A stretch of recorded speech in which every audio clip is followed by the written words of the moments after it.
Hello, ছোট গ্রামের ঘরকন্যা চ্যানেলে সবাইকে স্বাগতম। আবারও চলে এলাম একটা ব্র্যান্ড নিউ ব্লগ নিয়ে। তো সবাই কেমন আছেন? আমি তো খুব ভালো আছি। আমি শিল্পা আবারও চলে এসেছি আপনাদের সঙ্গে একটা গল্প করতে। দিনটা ছিল শনিবার আমাদের গ্রামের পুজো। যেহেতু আমরা গ্রামে থাকি, প্রতিটা গ্রামেই বছরে একটা বড় করে উৎসব হয়। গ্রামের যত মানুষ থাকে ওই একটা উৎসবে সবাই মিলে সামিল হয়।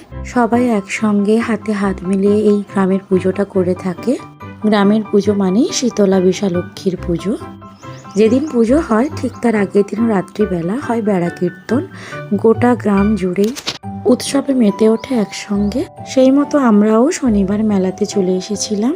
এই মেলার উদ্দেশ্যে আমাদের বাড়িতে অতিথি এসেছিল। মেলার চারিদিক ঘুরতে ঘুরতে হঠাৎই আমারই চোখে পড়ে আগুন পানের দোকানটা। আমি আগে এই আগুন পান খেয়েছি, কিন্তু আমার দিদি এবং আমাদের বাড়িতে যে অতিথিরা এসেছে তারা এই আগুন পান আগে কখনো খায়নি। তাই আমি চলে গেলাম তাদেরকেই আগুন পানের স্বাদ দেওয়াতে।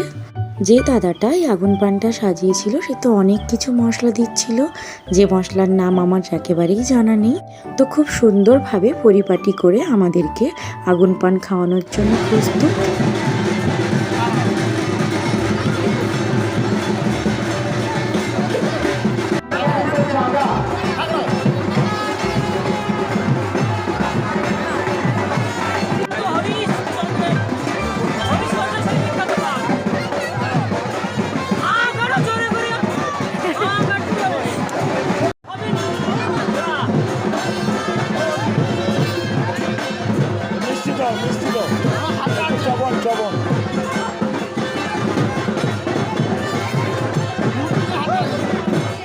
পান খাওয়া শেষে তারপর দেওয়া হয়ে গেছিল পুজোর প্রসাদ। একে একে আমরা সবাই মিলে প্রসাদ গ্রহণ করলাম। এদিকে ছিল প্রচন্ড গরম, পুরো ঘেমে সেরে একসারা হয়ে যাচ্ছিলাম। অগত্যা কি করার, ঠান্ডা ঠান্ডা মন করছিল, তাই চলে গেলাম আইসক্রিমের দোকানে।